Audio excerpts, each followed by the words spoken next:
लेकिन अब बर्बर बांग्लादेश का सबसे बड़ा कबूलनामा देखिए। हम आपको अब 4 अहम खबरें बताने जा रहे हैं जहां बांग्लादेश की हर साजिश एक्सपोज होगी। बांग्लादेश सरकार में बैठे कुछ लोग और पाकिस्तान की खुफिया एजेंसी ISI की भारत के खिलाफ यह बड़ी साजिश का खुलासा है। बात यूनिस सरकार के कबूलनामे की। पहली बार बांग्लादेश सरकार ने हिंदुओं पर हुए जुल्म की भी बात मानी है। बांग्लादेश में हो रही हिंसा पर भारत में भी एक्शन होगा।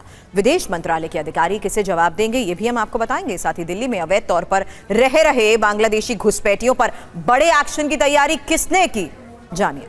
आपको फिलहाल बता दें, बांग्लादेश हिंसा पर यूनिस सरकार के कबूलनामा, जहां 5 अगस्त से 22 अक्टूबर तक 88 हमले हुए। हिंदुओं पर हमले की 88 वारदातें हुई हैं। हमले में शामिल 70 लोगों की गिरफ्तारी हुई है।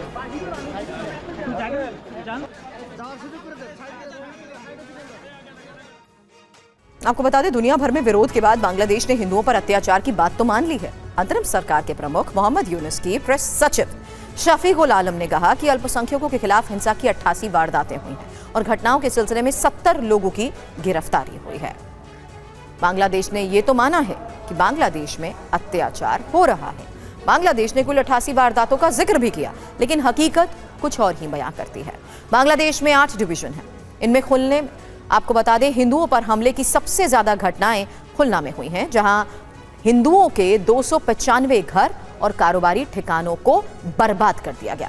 दूसरे नंबर पर रंगपुर डिवीजन, यहां पर 219 अल्पसंख्यक ठिकानों को नष्ट किया गया है।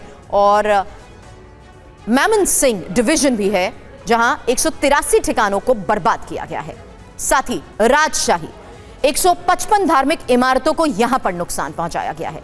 ढाका डिवीजन में ही हिंदुओं की 79 संपत्तियों को तहस नहस किया गया, जबकि 12 साल में 68 ठिकाने तबाह किए गए हैं। इसके अलावा चटगांव, जहां 45 भवन को जमींदोज कर दिया गया, और साथ ही सिलहट, जहां पर 25 ठिकानों को नुकसान पहुंचाया गया है। अब खासकर मंदिरों पर हमलों की बात, क्योंकि मेहरपुर में इस्कॉन मंदिर में तोड़फोड़ की तस्वीरें भी सामने आई, जहां आग तक लगा दी गई। भगवान जगन्नाथ और बलदेव और सुभद्रा देवी की मूर्तियों तक को नुकसान पहुंचाया गया। सतखीरा जिले के जेसुरेश्वरी काली मंदिर में तो हद ही हो गई। इस सिद्धपीठ में दिन दहाड़े मां काली का सोने का मुकुट चुराया गया, वो मुकुट जिसे खुद प्रधानमंत्री नरेंद्र मोदी ने चढ़ावे में दिया था। चटगांव में तो अलग अलग जगहों पर हिंदू मंदिरों को निशाना बनाया गया, तोड़फोड़ हुई, आगजनी हुई। ढाका में भी ढाकेश्वरी मंदिर पर हमले की धमकी, लेकिन पुलिस और सेना ने बची कुची साख बचाने की खातिर इस मंदिर को बचा लिया। पटुआखाली जिले में हमलावरों ने हिंदुओं के घरों और उनके मंदिरों में आग लगाई। दिनाजपुर में भी एक नहीं बल्कि बहुत अलग अलग जगहों पर ऐसे घर और मंदिर जहां आग लगा दी गई। सिलहट जिले में कई हिंदू मंदिरों को नुकसान पहुंचाया गया। ये तो चंद मिसालें हैं। बांग्लादेश में हिंदुओं पर हमले की ऐसी हजारों तस्वीरें दुनिया देख चुकी है। अब खुफिया एजेंसीज के सूत्रों से बड़ा खुलासा हुआ है। भारत बांग्लादेश बॉर्डर पर साजिश को लेकर यह खुलासा।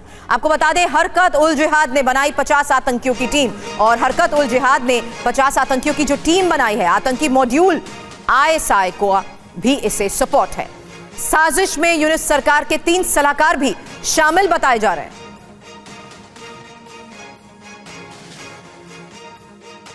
जिस पाकिस्तान ने बांग्लादेश में नरसंहार किया, उससे मोहब्बत, और जिस भारत ने बांग्लादेश को आजाद कराया, उससे नफरत। आज के बांग्लादेश का सच है, भारत के खिलाफ रची जा रही साजिश का ही सूत्रधार पाकिस्तान है, लेकिन मोहरा बांग्लादेश। सूत्रों के मुताबिक भारत और बांग्लादेश बॉर्डर पर भारतीय जवानों पर हमले की साजिश रची जा रही है, और इसी साजिश में बांग्लादेशी आतंकी संगठन हरकत उल जिहाद और पाकिस्तानी खुफिया एजेंसी ISI शामिल है। इसके लिए जेल से फरार 50 अपराधियों और आतंकियों की बकायदा टीम बनाई गई है। इन आतंकियों को बकायदा ISI ने ट्रेनिंग दी।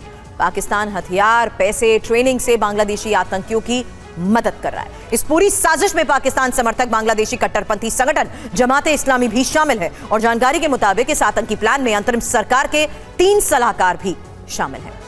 अब ये आतंकी बॉर्डर पर भारतीय जवानों पर हमले या फिर उन्हें उकसाने की कोशिश कर सकते हैं, ताकि भारत और बांग्लादेश में तनाव बढ़े और आपसी रिश्ते स्थायी रूप से खराब हो जाएं। फिलहाल जानकारी मिलते ही बॉर्डर पर भारतीय जवान भी अलर्ट हैं, ताकि वक्त रहते आतंकी मंसूबों को नाकाम किया जा सके।